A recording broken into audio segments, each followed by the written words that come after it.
লোকসভা ভোটে জিততে বিজেপির এজেন্টরা ইভিএম মেশিনে চিপ লাগাচ্ছে। ইতিমধ্যে 20টা জায়গায় চিপ লাগিয়ে ফেলেছে। যারা এজেন্ট হবে তাদের টাকা দিয়ে কিনে ফেলা হচ্ছে।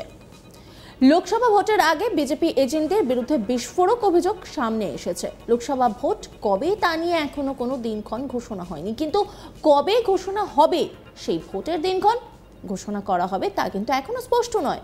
বাংলায় কবে ভোট হবে, ক দফায় ভোট হবে, লোকসভা ভোটের দিন ঘোষণা কি মোদির সফরের পরেই?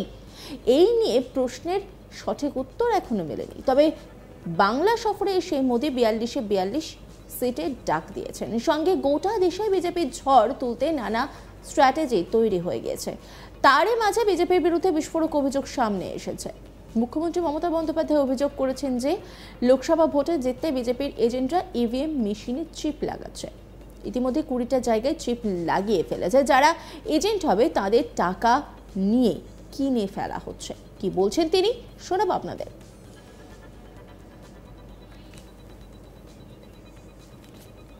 ইলেকশনের পর আর পাত্তা পাওয়া যাবে না। ইলেকশনের আগে সব ঘুরে বেড়াচ্ছে। মালদায় চলে গেছে ত্রিপুরার মুখ্যমন্ত্রী, এখানে চলে গেছে বিজেপির নেতারা, সব ঘুরে ঘুরে বেড়াচ্ছে। আমি শুনেছি ভালো করে ইভিএম মেশিনটা চেক করবেন। ওদের প্ল্যান অনুযায়ী 20টা জায়গায় নাকি চিক লাগাচ্ছে। যারা এজেন্ট হবে কাউকে কাউকে টাকা দিয়ে কিনেও নেবে। নজর রাখবেন ভালো করে। তবে গতবারের ভোটের সঙ্গে অনেকেই হিসেব মেলাতে চাইছেন। বছর 5 আগের কথা, 10ই মার্চ সেবার দেশে ভোটের দিন ঘোষণা করা হয়েছিল। তার ঠিক 1 মাস পরে অর্থাৎ 11ই এপ্রিল থেকে ভোট শুরু হয়েছিল। এবার প্রশ্ন যে কবে ভোট হবে গোটা দেশে। তবে প্রাথমিকভাবে মনে করা হচ্ছে প্রধানমন্ত্রীর রাজ্য সফর শেষ না হওয়া পর্যন্ত লোকসভা ভোটের দিন ঘোষণা করা নাও হতে পারে। কারণ হিসেবে মনে করা হচ্ছে রাজ্য সফরে গিয়ে প্রধানমন্ত্রী একের পর এক প্রকল্পের শিলান্যাস করছেন। এক্ষেত্রে ভোট ঘোষণা করা হয়ে গেলে তিনি আর শিলান্যাস করতে পারবেন না। সে কারণেই গোটা বিষয়টি মেলানোর চেষ্টা করছেন অনেকে। তবে এ নিয়ে কোনো বিবৃতি এখনো মেলেনি। অনেকের মতে গত পঞ্চায়েত ভোটের ক্ষেত্রেও দেখা গিয়েছিল তখন তৃণমূল নেতা অভিষেক বন্দ্যোপাধ্যায়ের জনজোয়ার যাত্রা চলছিল জেলায় জেলায়।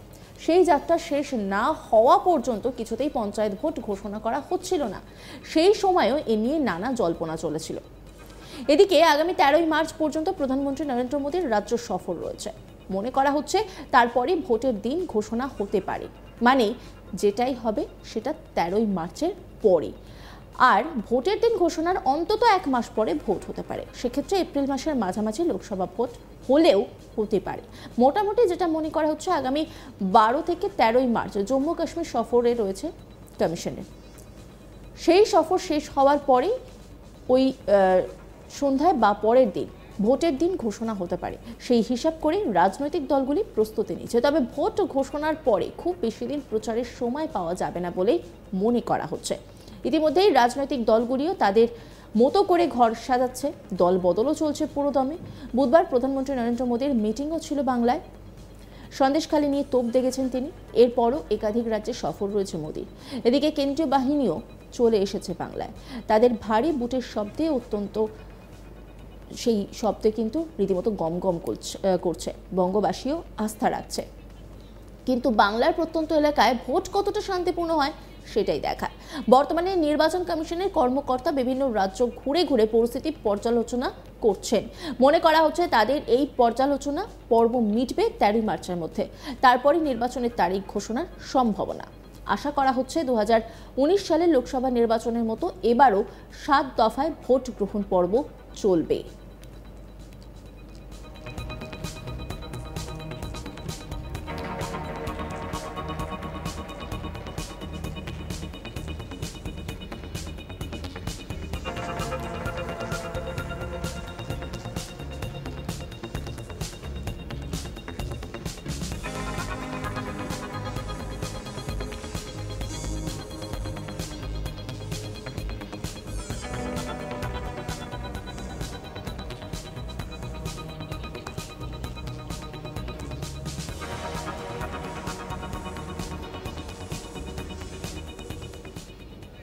অন্যান্য খবরের আপডেটের জন্য অবশ্যই নজর রাখুন আজ তাক বাংলার ইউটিউব স্ট্রিমিংয়ে।